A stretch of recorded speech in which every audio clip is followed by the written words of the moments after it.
Hey everybody, welcome to Kimmel's Irish Pub. Time for another movie review, as you can tell from the seat I'm sitting in. Running from My Roots. You knew that because you already clicked on it. It's about a Nashville country star who has a breakup with her fiance and then goes back to like her hometown, whatever, small hometown of course, and you know, she meets a guy there. I don't know too much about that, but very common plot, but it's been popping up every so often on, you know, the movie suggestions that I get, so hopefully you're obviously interested to see if it's any good, so I'll get into it a little bit, let you know what I think. IMDb has it at 7.8, so I didn't see how many people rated it. That's a good question. How many people rated this movie? Because that usually helps on the... Okay, 11. So 7.8, so out of the 11 people there, I'm going to bet you that 10 of them loved it. One of them hated it, and that equals a 7.8. I don't know if that's good math or not, but you get it. So let's be number 12 together. I'll check it out, tell you what it's really about, and to let you know if it's any good. I can see on my screen I'm watching on Amazon Prime. Janine, J-A-N-I-N-E, Janine Turner, Patrick Muldoon, and Aaron O'Connell star in this, according to this. It's directed by Nancy Criss. It's nice when it's on Amazon Prime. It's all sitting right there in front of you. Who cares? I'll get into it. Stick around. I'll be back. Hey everybody, I want to do a quick check-in here. We're watching Runnin' from My Roots, and we're at the 51-minute, 14-second mark of an hour and 32-minute movie, so not much left. I almost forgot to check in, but I want to do the check-in quick, give you a better idea of the plot, so then I can give you a better idea of the whole, how good the movie was at the end, or whatever. Anyway, so the synopsis is she's a country star, Faith Winters, you know, on tour, good girl. She's engaged to her manager, and her best friend is like their publicist. Okay, great, everything's good. Her fiance wants her to become a pop star. He wants to leave the record label that they're in, move into another record label where the guy's kind of a sleazebag, and join that and change her whole image from the good girl image, you know, to more risque pop singer, whatever. And then, in addition, and so she ends up doing that, and they fire the publicist, who her best friend is, and she's doing this image change, as you can imagine. She doesn't like it. She also finds out that her fiance is cheating on her. So she leaves Nashville and goes home to Smithville or something like that. That's where it is. Meanwhile, back in Smithville, the development of the story there is her ex-high school boyfriend is a pastor at a local church now, has a daughter, and is struggling financially to keep the church afloat. So now she has come back, you know, to find herself, I guess, in a sense, but also wants to kind of reconnect with him and maybe help out with the church somehow, some way. So that's where we are. The acting in it, you know, I mean, they got people who can sing, you know, but so far the acting, you know, but I mean, I think, you know, it's like, I try and erase that and start thinking about the plot. The plot's been done a lot. I was trying to think, it was, I forget, Jenna, whatever her last name was, I forget. But she did something similar to this. Country star comes home, whatever, falls in love, that kind of thing. No, they haven't fallen in love yet, but kind of predicting that to happen. But you can even tell from the beginning of the movie, like the font that they use is like the font, like, not the font that I use, but you know what I mean? It's got that, you know, not fancy look to it.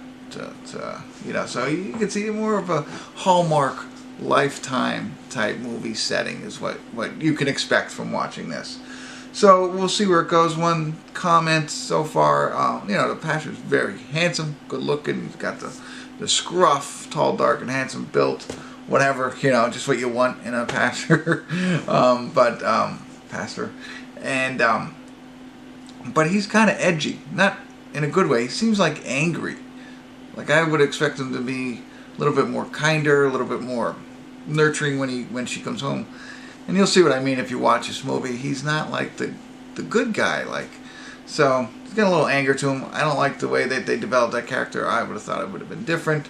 But anyway, that's my commentary on that so far. That's besides the acting and the overused plot.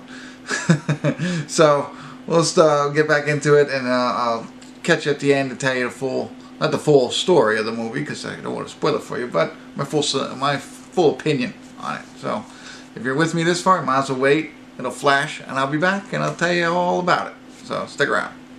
Hey everybody, we're at the credits of Running From My Roots, and one thing I wanted to share, the main actress in this who plays Faith Winters, and this is who the story revolves around. I was like, I don't know who she is. She's obviously is a good singer, like, you know, let's see, maybe she is a country star. I didn't know her. Her name is Janelle Arthur, and she was actually on American Idol in 2002. So, you know, well, that was 16 years ago, but that's, you know, that's pretty neat, I thought. But she doesn't really have many other acting credits outside of the American Idol. She was in Vivo Idol Insider in 2014, and I think that's just a show about American Idol. So this is her first movie.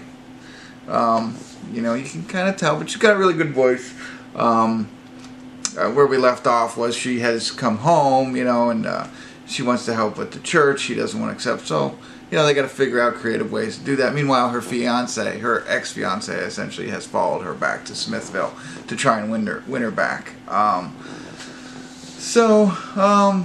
You know, you can kind of guess where it's going to go. The ending was, I'll say, abrupt. You know, it was heading in the right direction, and they left it. I mean, I guess not abrupt, but it wasn't not the way I thought it was going to go. You know, for this cookie cutter movie.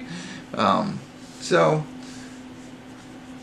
if you're into Lifetime movies or, you know, Hallmark movies, you like country music. This isn't really faith-based, although the man is a man of the cloth, a pastor, but there's not a lot of, you know, references of God or anything like that, so that you're aware. And maybe you'd enjoy this film. I don't know.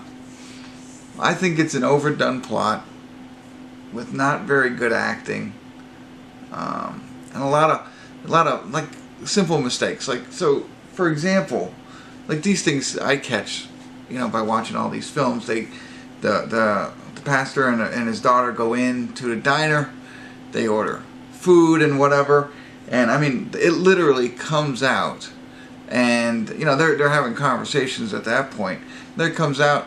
And they're like, okay, you know, what do you say we call it a night? And they leave. The food had just come out. They left it. I mean, it's not like, hey, I'm not hungry anymore or something like that. It's like, no, we came here to eat, but let's just leave because it's what you're supposed to do in this scene. So things like that. You know, you see little mistakes in the movie, or not that big of a deal, but not enough attention to detail in this. So, I don't know. I don't have anything else to say. It was short, and that's about it. I probably 5 it. I don't want to give it a 4. And, you know, I don't know. Who cares? Check it out. If this movie interests you, maybe you'll like it, maybe not. If you check it out, I'd love to hear comments. Thanks for tuning in. Kimmel's Irish Pub.